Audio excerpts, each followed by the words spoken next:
Stop. Before you drop five figures on a brand new 8K TV this year, you need to hear this. You are being sold a dream that doesn't exist.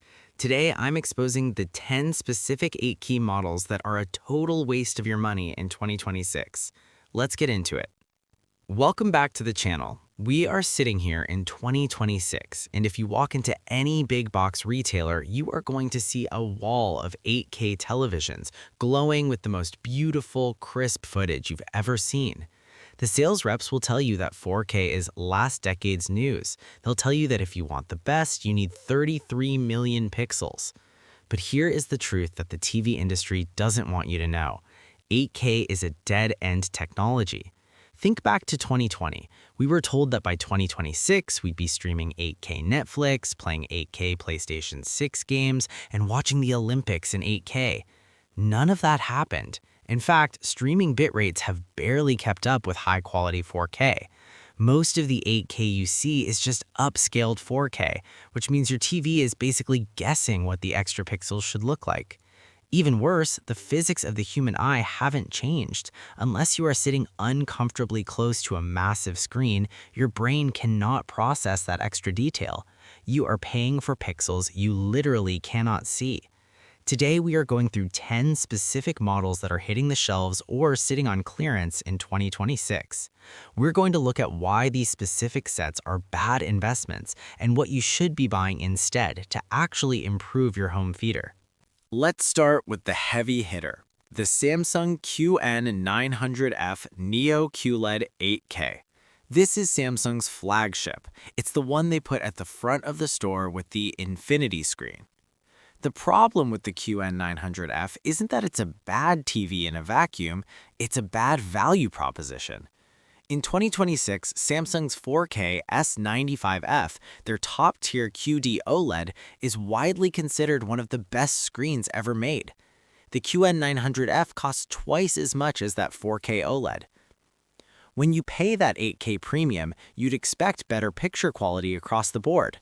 But because the QN900F has to cram 33 million pixels into a mini-LED backlight structure, it actually struggles with contrast. You'll notice blooming, that hazy glow around bright objects on a dark background, much more on this 8K set than you would on the 4K S95F. You are paying double the price for a screen that has worse black levels and no native content to show off its one advantage. It's a status symbol, not a performance upgrade. If you want the best picture Samsung makes, stay with the 4K OLED and keep that extra $5,000 in your pocket. Next up is the LG Z3 Signature 8K OLED. This is a masterpiece of engineering, but it is a financial nightmare for the consumer. The Z3 usually retails for around $25,000. For that price, you could buy a very nice car, or you could buy 5 of LG's incredible G-series 4K OLEDs. LG markets this to the ultra-wealthy as the ultimate display. But here's the biological catch. At a standard viewing distance of 10 feet, the human eye has a limited resolving power. To actually see the benefit of 8K over 4K on a screen this size, you would need to sit about 3 to 4 feet away. At 10 feet, the Z3 is indistinguishable from the G6, which costs about $4,000. You are essentially paying $20,000 for a resolution that your brain is incapable of perceiving. It's a ghost feature. It exists on the spec sheet, but it doesn't exist in your living room. Unless you're looking for a way to show off your bank account balance to your friends, this is a skip. Samsung's QN800F is what the industry calls entry-level 8K. This is where things get really deceptive. To bring the price down to something a normal person might consider, Samsung has to cut corners. The QN800F has significantly lower peak brightness than their high-end 4K mini-LED sets. It also has fewer local dimming zones. This creates a bizarre situation where the cheaper 4K TV in the aisle next to it actually looks better because it has more pop, better HDR highlights, and more controlled blocks. The QN800F is essentially a mid-range TV with an 8K panel slopped on it. You're trading away brightness and contrast, the two things that actually make a picture look good, just to get more pixels that you don't need. It's a bad trade-off every single time. Sony's Z9K is still hanging around in 2026, often marketed as a Master Series legend. But this is a classic example of why you should never buy legacy 8K tech. This TV is running on processing hardware from 2024. In the world of 8K, the processor is everything because it has to handle the massive job of upscaling 1080p and 4K content to fill that 8K screen. The 2026 Sony Bravia 9, a 4K model, has a much newer, faster, and more intelligent processor. The Bravia 9 is brighter, handles motion better, and has a more sophisticated backlight system than the aging Z9K. Retailers love to push these older 8K sets because the Master Series branding sounds prestigious, but the tech inside is simply outdated. Don't pay 2026 prices for 2024 brains. The Samsung QN700F is perhaps the most illogical TV on the market. It's an 8K TV, but it comes in a 65-inch size. Let's talk about pixel density. A 65-inch 4K TV already has a very high pixels per inch count. At 65 inches, the pixels are already so small that you can't see them from a couple of feet away. By jumping to 8K at this size, the pixels become so microscopic that there's zero, and I mean zero, visual benefit at any normal seating distance. This model exists solely so Samsung can have a lower price point for 8K to lure people in. It is pure marketing. You are paying a premium for a feature that is physically impossible to appreciate. If you're buying a 65-inch TV, 4K is the perfect resolution.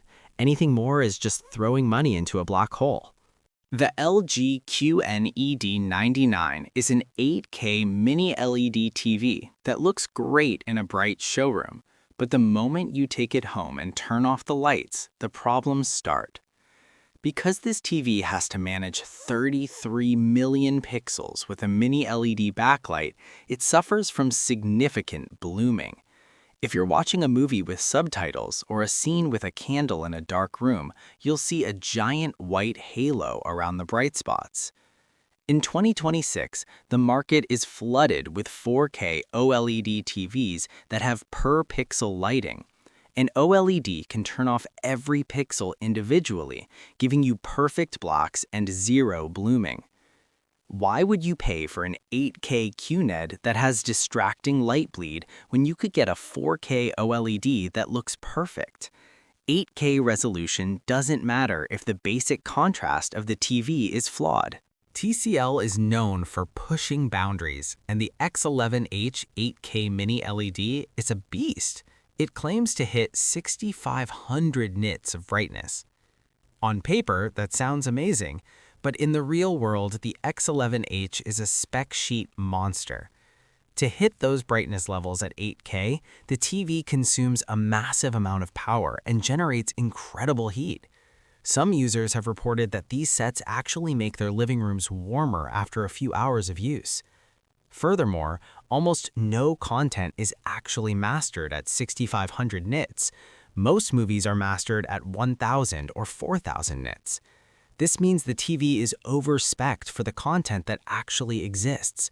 You are paying for raw power that you will likely never use, and you're paying for it every month on your energy bill. Hisense is marketing the U9N 8K to the gaming community. They talk about 8K gaming as if it's the new standard. Here's the problem. Even in 2026, gaming in 8K is a nightmare. To run a modern AAA game at 8K with decent frame rates, you need a top-of-the-line PC with a graphics card that costs as much as the TV itself. And even then, you're usually stuck at 60 Hz. Compare that to 4K gaming, where we can now easily hit 144 Hz or even 240 Hz. High refresh rates make games feel smoother and more responsive. For 99% of gamers, a 4K screen at 144 Hz is a vastly superior experience to an 8K screen at 60 Hz. The U9N is selling a pro gamer image that doesn't hold up when you actually sit down to play. As the new 2026 models roll out, you're going to see the QN900D from 2024-25 on deep clearance. Salespeople will tell you it's your chance to own a flagship 8K for the price of a mid-range 4K. Don't fall for it. Retailers are desperate to get rid of 8K inventory because it's not selling. The QN900D was a transitional model with a lot of software bugs and HDMI handshake issues that were never fully resolved. Even at a discount, this TV is a liability. The newer 2026 4K mid-range TVs actually have better AI upscaling and better smart features. Buying an old 8K flagship is like buying a 10-year-old luxury car. The maintenance and the headaches aren't worth the badge on the front. Finally, we have the Sony Z9M. The sales pitch for this TV is always focused on future-proofing. They say, buy it now so you're ready for when 8K arrives. I have been hearing that since 2018. The truth is, you cannot future-proof a TV. By the time 8K content is actually mainstream, the Sony Z9M will be obsolete. It won't have the right HDMI ports, it won't support the latest streaming codecs, and the panel itself will have dimmed with age. Technology moves too fast to buy ahead. The smartest move is to buy the best TV for the content that exists today. Right now, that is 4K HDR. In 5 years, when 8K might actually matter, you can buy a much better 8K TV for a third of the price of the Z9M. So what is the takeaway for 2026? 8K is still a solution in search of a problem. The TV manufacturers are pushing it because they've hit a ceiling with 4K and they need a new buzzword to keep prices high. But as a consumer, you have the power. Don't let the bigger number distract you. The things that actually make a TV look better are contrast, color accuracy, and brightness, not the number of pixels. A high-end 4K OLED will beat an 8K LED in every category that actually matters for your movie watching experience. Stop chasing the 8K dream and start investing in 4K reality. If this video saved you from making a multi-$1,000 mistake, please hit that like button and subscribe. It helps us keep making these honest, deep dive reviews. And if you want to see my list of the top 5 TVs you should actually buy this year, I've linked that video right here. What are your thoughts? Is 8K a total scam, or are you waiting for the prices to drop? Let's talk about it in the comments. I'll see you in the next one.